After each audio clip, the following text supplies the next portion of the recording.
Do Pai, do Filho e do Espírito Santo. Amém. Meus queridos irmãos e irmãs, nós estamos aí às vésperas de Pentecostes. Essa noite já é a vigília de Pentecostes. Nós, como os apóstolos, juntamente com a Virgem Maria, nos reunimos em cenáculo para receber o Espírito Santo. E o Evangelho, que se celebra na missa da manhã, é o Evangelho em que São João conclui toda a sua grande obra. E ele fala que quem dá testemunho dessas coisas que estão escritas aqui no Evangelho é exatamente aquele discípulo que Jesus amava. O discípulo que Jesus amava, o mesmo que se reclinara sobre o peito de Jesus durante a ceia. Ele diz: é este o discípulo que dá testemunho destas coisas e que as escreveu, e sabemos que o seu testemunho é verdadeiro. Ora, aqui nós vemos uma marca importante do ministério apostólico. O apóstolo, aqueles apóstolos reunidos em cenáculo com a Virgem Maria, pedindo o Espírito Santo, são verdadeiramente os apóstolos do cenáculo, que dali saem para testemunhar. É importante vermos isto. A igreja, como um coração que tem sístole e diástole, a igreja tem: vinde para o cenáculo, ide em missão. Vinde para reclinar a cabeça no peito de Jesus, ide para dar a vida e anunciar o Evangelho. Vinde para estar com Maria, rezar, contemplar, experimentar a verdade de Deus. Ide para derramar o sangue e converter as multidões. Esta é a realidade da igreja. Reunir-se com Jesus, reunir-se com Maria, reunir-se no cenáculo, ter verdadeiramente este estar com Cristo para depois ir em missão.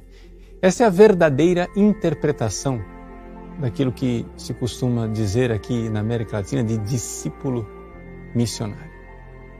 Ou seja, o estar com Maria, com Jesus no cenáculo, reclinar a cabeça no peito de Jesus para depois apostelo, ser enviado, né? Como apóstolo, como missionário. Infelizmente, nós vemos uma tendência contrária. Ou seja, nós vemos católicos partindo em missão sem ter estado com Jesus. Ou seja, pessoas que partem para o mundo, não para ensinar ao mundo, mas para ser pervertido por ele. A igreja quer que os seus missionários partam para evangelizar e converter e mudar os corações. Mas o que nós vemos é diariamente católicos partirem para serem pervertidos, afastados da igreja e ficar com uma mentalidade mundana.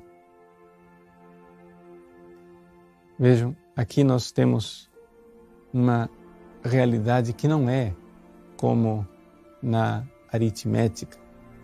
A ordem dos fatores não altera o produto. A ordem dos fatores altera, sim, o produto. Não existe ide em missão se não houve antes um vinde, estar com Jesus. E esta é a realidade do apóstolo. Nos dias antes de Pentecostes, ou seja, entre a ascensão de Jesus e Pentecostes, naquela novena, os apóstolos fizeram uma coisa muito importante. Escolheram um substituto para Judas, São Matias, e colocaram um critério muito claro. Escolhamos entre nós alguém que tenha estado com Jesus desde o seu batismo no Jordão até a sua subida aos céus, para conosco ser testemunha da ressurreição.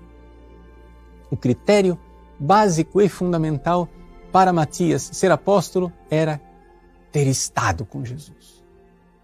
Ter sido discípulo de Jesus, não discípulo do mundo. Os apóstolos não foram procurar um sucessor para Judas na grande academia de Atenas, nem no Fórum Romano, nem nas grandes escolas de retórica. Foram encontrar entre aqueles que estiveram com Jesus. Então, eis aqui que, diante as portas de Pentecostes, nós compreendemos qual é a missão da igreja que nasce.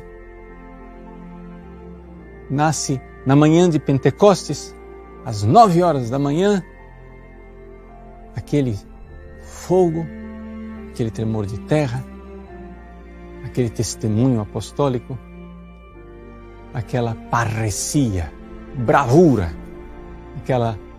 aquele destemor com que os apóstolos anunciaram o Evangelho movidos pelo fogo do Espírito Santo.